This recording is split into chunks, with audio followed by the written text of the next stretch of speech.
Welcome to our channel. నేను మీ అవని. కథలోకి వెళ్ళిపోయే ముందు నా ఛానల్ని ప్లీజ్ సబ్స్క్రైబ్ చేసుకొని అలాగే నా వీడియోస్కి లైక్ ఇచ్చి షేర్ కూడా చేయండి. Please support my channel.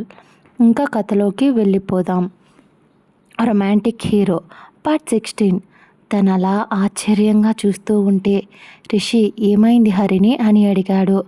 అది మీరు నాకు తోడుగా వస్తాను అంటే అని నుసుగుతూ కొంచెం ఆశ్చర్యంగా అనిపించింది.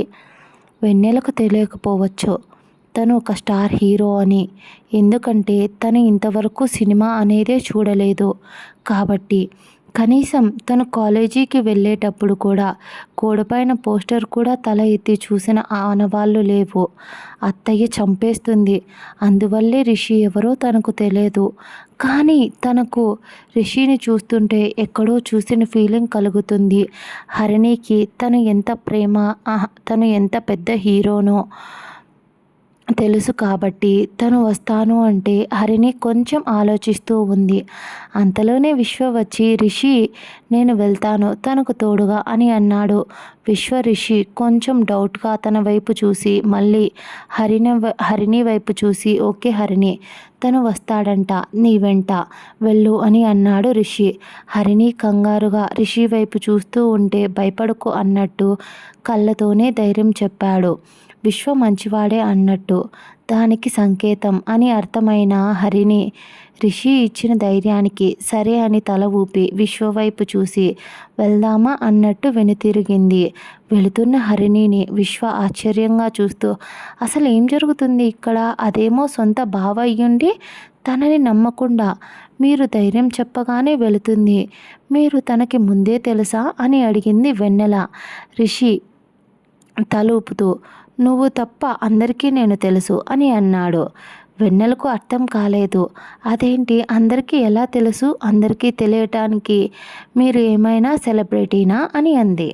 రిషి నవ్వుతూ తింగరిదానా అని మనసులో అనుకొని ఒకవేళ నేను సెలబ్రిటీ అయితే ఏం చేస్తావు అని అడిగాడు. మన వెన్నెల పాప కొంచెం ఆలోచించి మీరు నిజంగానే సెలబ్రిటీనా అని అడిగింది. రిషి కొంచెం చిన్న స్మైల్ ఇచ్చి సైలెంట్గా ఉంటే అప్పుడే అనుకున్నా చూడటానికి మీరు ఒక హీరోకి ఏమాత్రం తక్కువ కాదు. నాకు తెలిసినంత వరకు మీరు రోజు టీవీలో వస్తూ ఉంటారు కదా, అందుకే అందరూ మీకు బాగా తెలిసి ఉంటుంది అని అంది. దాంతో రిషి తనకు చెబుదామనుకున్నాడు. కానీ అంతలోపే వెన్నెల పాప రిషి గాలి తీసేసింది. మీరు ఏ సీరియల్ హీరో అని అడిగింది. ఆ మాటకు ఒక్క క్షణం రిషికి ఫ్యూజులు ఎగిరిపోయాయి. ఉసే పిచ్చిదానా, ఒక స్టార్ హీరోని పట్టుకొని, అది చూడటానికి అమ్మాయిల రాకుమారుడిని పట్టుకొని ఒక సీరియల్ హీరోని చేస్తావా? వెన్నెల పాప ఐ హేట్ యూ. నేను నీ మీద అలిగాను.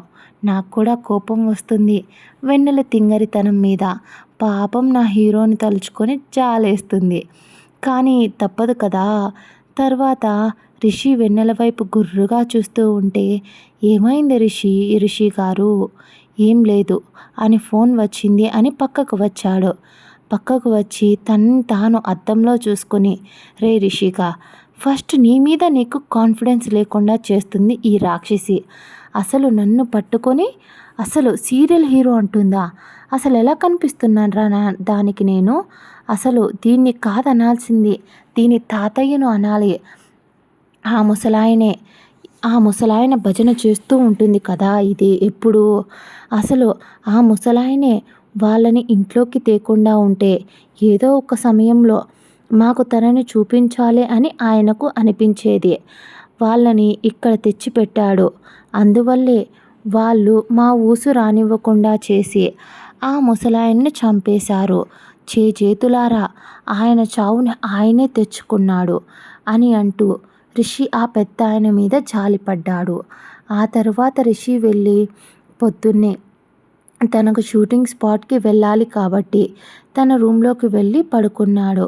ఇక హరిణి విషయానికి వస్తే హరిణి వాళ్ళ ఇంటికి వెళ్ళి అక్కడ తన బట్టలు తన బుక్స్ అన్నీ తీసుకొని వాళ్ళ అమ్మకు లాక్ చేసుకోమని చెప్పి తను మళ్ళీ బయటకు వచ్చింది. విశ్వ అవుట్ హౌస్ దాకా రాలేదు. ఎందుకంటే తనకు తెలుసు వాళ్ళు చూస్తే అది పద్ధతి కాదు.